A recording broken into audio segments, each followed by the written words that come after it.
Hello my student, आज math का class है बिना क्लासेस पर।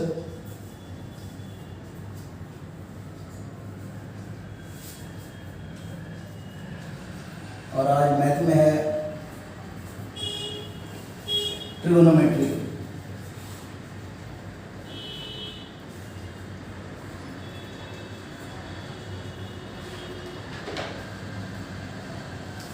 और इसमें भी है elementary trigonometry.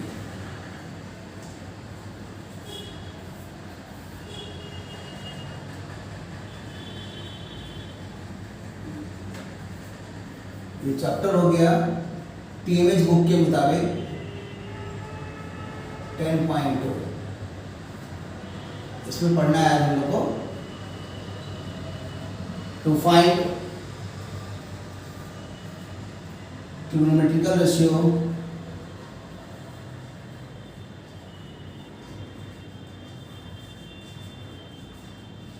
Of angle 60 degree. इसके पहले बताया गया था कि कैसे 30 डिग्री का एंगल्स ज्योमेट्रिकली फाइंड करते हैं, और आज 60 डिग्री वाला बताएंगे। और यहाँ लिख देते हैं ज्योमेट्रिकली बताना है।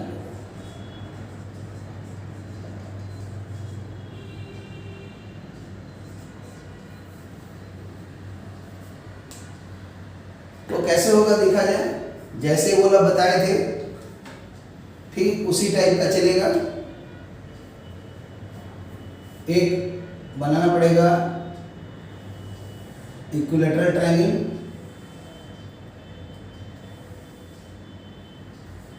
और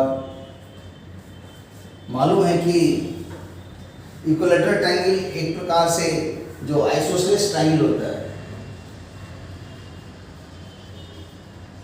है, उसी के दो कैटेगरी में एक आता है इक्विलैटरल ट्रायंगल जिसका सब साइड बराबर है, और एक होता है जिसमें कि दो साइड बराबर है लेकिन ये वाला साइड इससे डिफरेंट है। तो सारा इक्विलैटरल ट्रायंगल आइसोसेलेस ट्रायंगल है, लेकिन सभी आइसोसेलेस ट्रायंगल कोई जरूरी नहीं है कि इक्विलैटरल ट्रायंगल है। कुछ ऐसा भी होगा जो स्ट्रिक्टली, इसको एक नया वर्ड यूज कर दे रहे हैं, स्ट्रिक्टली आइसोसेलेस ट्रायंगल, क्योंकि ये सब बुक में नहीं लिखा रहता है। और ये जो हो गया इक्विलैटरल ट्रायंगल।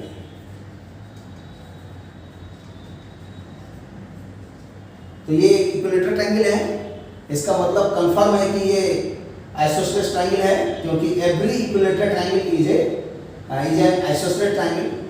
लेकिन अगर कोई आइसोसेलेस ट्रायंगल है, खासकर स्ट्रिक्टली है, तो वो तो आइसोसेलेस तो होगा, बट आइसोसेलेस ट्रायंगल कोई जरूरी नहीं है कि हमेशा ऐसा ही हो, ऐसा भी हो सकता है। तो यहाँ पर हमारा जो लॉजिक है 60 डिग्री का निकालना है, तो सबसे पहले सोचना है ऐसा ट्रायंगल, इक्विलैटरल ट्रायंगल। और इक्विलैटरल का मतलब इक्वी माने इक्वल, लैटरल माने साइड, और all three sides of a triangle if they are equal then they are called equilateral triangle। और ये इक्विलैटरल ट्रायंगल एक प्रकार का आइसोसेलेस ट्रायंगल है। और आइसोसेलेस ट्रायंगल में एक कांसेप्ट है कि कभी भी अगर ट्रायंगल में देखेंगे, चाहे ऐसा हो चाहे ऐसा हो, हमेशा अगर ये दो साइड बराबर हैं तो कंफर्म होगा कि इसके अपोजिट जो एंगल है, जैसे इसके सामने का एंगल हो गया ये वाला, और इसी के सामने वाला ये हो गया, ये एंगल हमेशा बराबर होगा। और ठीक इसका अपोजिट अगर कहा जाए कि कोई ऐसा ट्रायंगल हो जाए जिसका कि दो एंगल बराबर है, तो इस एंगल के ठीक सामने का साइड ये हुआ, इस एंगल का सामने का साइड ये हुआ, तो ये दोनों भी बराबर होगा। तो कंडीशन क्या है इसमें है, आंसर में आ रहा है कि angle are equal if the sides are equal, और यहां पर जस्ट इसका उल्टा आ रहा है। मतलब आपको क्या गिवन है और क्या आंसर होगा आप यहां से समझिए। फिर से रिपीट करते हैं, ये पहला वाला ऑप्शन में क्या है, अगर साइड इक्वल है तो आंसर में आएगा एंगल्स आर इक्वल, और यहां पर एंगल्स अगर इक्वल है तो अपोजिट साइड्स आर इक्वल।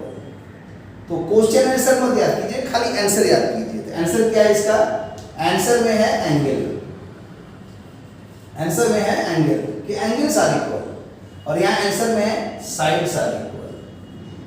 ठीक है, तो यहाँ भी जिक्र करेंगे ये ट्रायंगल इक्विलैटरल है, इसलिए ये आइसोसेलेस है, और आइसोसेलेस है तो कंफर्म है कि ये कंसेप्ट लगेगा, या तो ये नहीं तो ये। तो यहाँ पर हम इक्विलैटरल मान रहे हैं, इसका मतलब ऑल साइड्स आर इक्वल। तो ऑल साइड्स इक्वल है तो सोच सकते हैं कि ये वाला साइड जो है मान लिया इस साइड के बराबर है।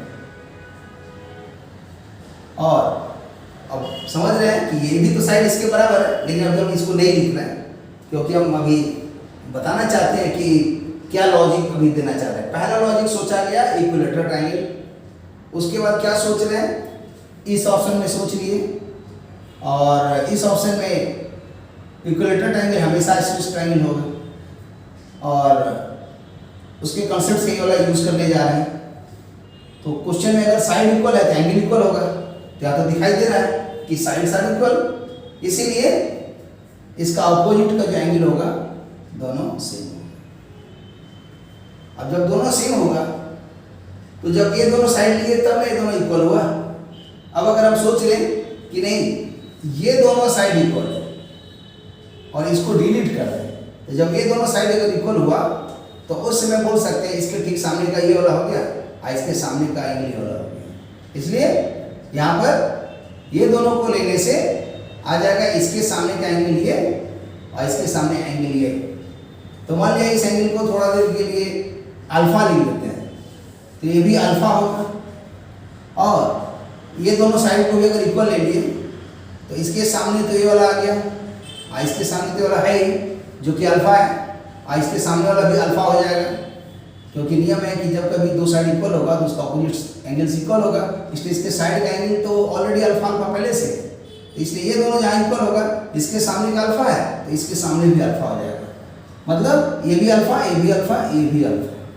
अब तीनों अल्फा हो गया, किसी भी ट्रायंगल का तीनों एंगल का सम क्या होता है 180, तो अल्फा प्लस अल्फा 180, तो 3 अल्फा 180, तो अल्फा हो गया 60, इसलिए फाइनली ये पूरा 60 हो गया। और अब इसका यूज करेंगे कि जैसे ही अगर किसी भी ट्रायंगल में जो कि आइसोसेलेस ट्रायंगल है यहाँ पर और ये इक्विलैटरल ट्रायंगल भी है यहाँ पर, जब इसको हम अगर इसके इक्वल कर देंगे तो यहाँ से या तो हम लोग ड्रॉप कर सकते हैं परपेंडिकुलर, और नहीं तो इसके मिडिल पॉइंट से मिला सकते हैं, दोनों में से कोई ऑप्शन। तो हमने क्या किया, परपेंडिकुलर ड्रॉप किया। जैसे ही परपेंडिकुलर ड्रॉप करेंगे तो यहाँ पर आ जाएगा, इस पॉइंट को डी लिख दिए, और थोड़ा ये स्ट्रेट नहीं लग रहा है,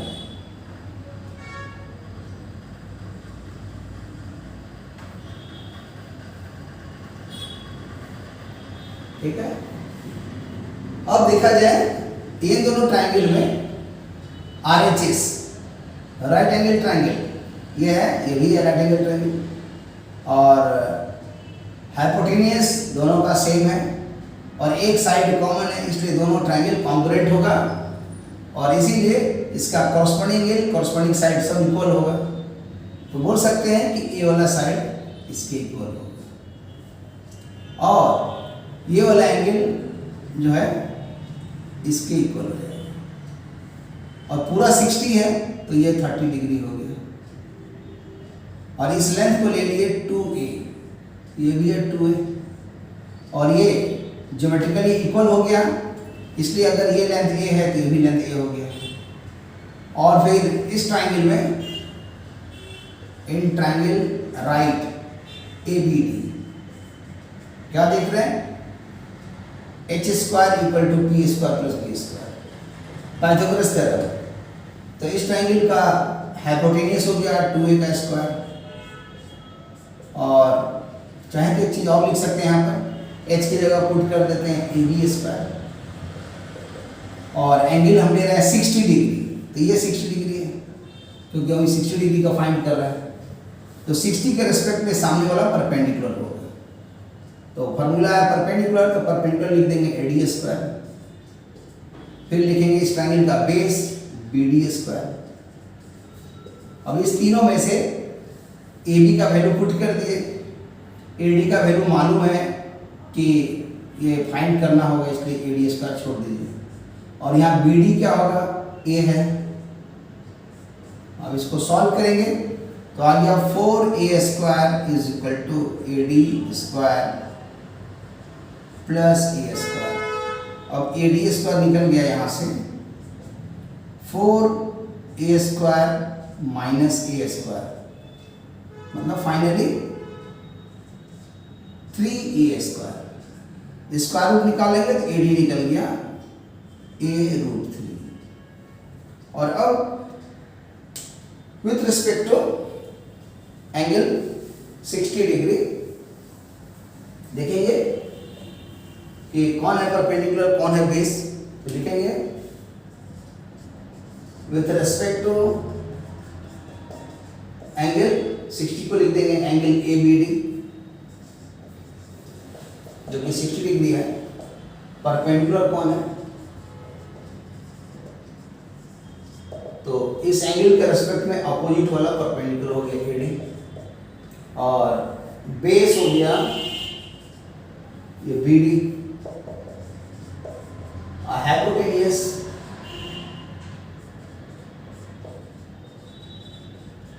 हो गया AB, ये दिया है 2A, BD था A, और ये वाला नहीं मालूम था पहले, लेकिन हम लोग कैलकुलेशन करके अभी निकाल लिए हैं कि A√3 है, इसलिए अब A√3 यहाँ पर लिख सकते हैं।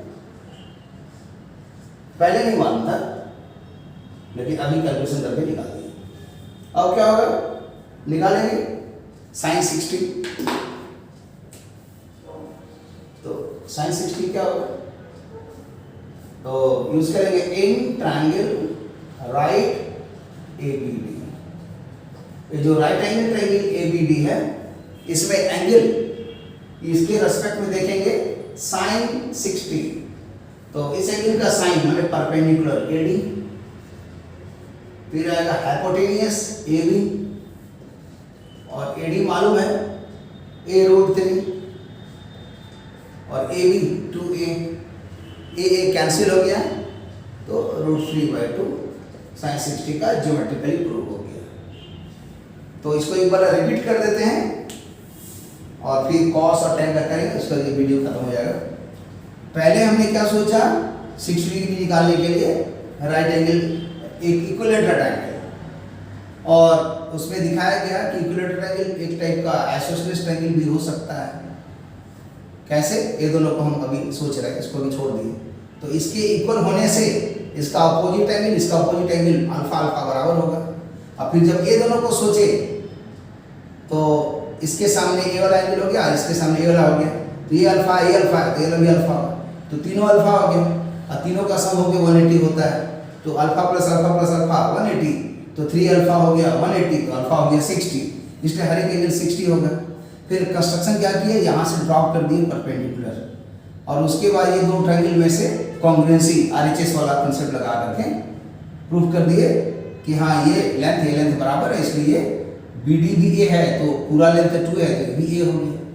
फिर सारा एंगल कॉरस्पॉन्डिंग एंगल बराबर होगा, कॉरस्पॉन्डिंग साइड बराबर होगा, तो ये दोनों साइड बराबर है, इसलिए इस पर ठीक सामने वाला एंगल A वाला और ये वाला एंगल भी इक्वल होगा। पूरा 60 है तो 30 हो गया। और यहाँ पर इस ट्रायंगल में देख रहे हैं कि 2A मालूम है, ये मालूम है, ये पाइथागोरस थ्योरम यूज हो रहा है, 90 डिग्री है, इसलिए यूजिंग पाइथागोरस पता चल गया कि AD कितना निकला। अब इस ट्रायंगल का तीनों साइड मालूम हो गया, इसलिए आसानी से sin 60 का यूज करके निकल गया। इसी तरह cos 60 भी निकाल सकते हैं। 3 हम निकालेंगे, 3 आप लोग घर में अपने कर लीजिएगा। cos 60 क्या होगा, बेस बाई हाइपोटेनियस, बेस हो गया BD, हाइपोटेनियस हो गया AB, और BD का आंसर A है, AB का आंसर 2A है, कट के हाफ हो गया। और अगर tan 60 होगा तो उसी तरह का परपेंडिकुलर हो गया AD, अब बेस हो गया BD, दोनों को पुट कर देंगे, सॉल्व कर देंगे, AD आ गया A√3, BD हो गया A, कट गया तो √3/1 बराबर √3। तो इसी तरह और अपने खुद सोच लीजिएगा जो है कॉड, सेक और कॉसेक, वो होमवर्क रहेगा। कॉड का 60 डिग्री का कितना होगा आप पता लगाओ। चौथा नंबर है ये, तीसरा नंबर है ये, दूसरा है ये, पहला है। उसी तरह पांचवा खोजिएगा तो सेक 60 क्या होगा वो मालूम करिए। उसी तरह कॉसिक 60 क्या होगा मालूम करिए। और लॉजिक सिंपल है कि ये इसका उल्टा है और ये वाला इसका अपोजिट में है और ये इसका अपोजिट में। तो जब इसका पता है AD/AB है तो ये वाला में ठीक इसका उल्टा लिखेंगे। और सेक जो है कॉस का उल्टा है तो ये BD/AB है तो ठीक इसका उल्टा लिखेंगे। और ये इसका अपोजिट है तो यहाँ पर आ जाएगा BD/AD और सारा कंसेप्ट वही लगेगा। इसीलिए इसका आंसर इसका उल्टा 2/√3 और इसका आंसर इसका उल्टा में 2 हो जाएगा और इसका हो जाएगा 1/√3। तो इस तरह से ये जो मैटर्स हुआ इसको पहले आप स्क्रीनशॉट ले लीजिए और स्क्रीनशॉट लेने के बाद अब इसके लगभग ये मैटर कंप्लीट है। और अब इसके बाद वाले में जो आएगा, जैसे कि यहाँ पर हम 60 डिग्री का बता दिए हैं, तो अब अगर पहले वाला वीडियो को देखिएगा तो वो 30 डिग्री का था और ये है 60 डिग्री का। तो नेचुरली इसके बाद जो आएगा अब आएगा 45 डिग्री वाला। तो इसके नेक्स्ट वीडियो में हम देंगे 45 डिग्री का और तब उसके बाद आएगा 0 डिग्री और एक आएगा सोच सकते हैं 90 डिग्री। तो okay, thank you for watching the video और इसी तरह वीडियो देखते रहिए। और इसके बाद फिर इसके बाद वाला जो टॉपिक्स होगा उसको बाद में डिस्कशन करेंगे। Okay, thank you for watching the video.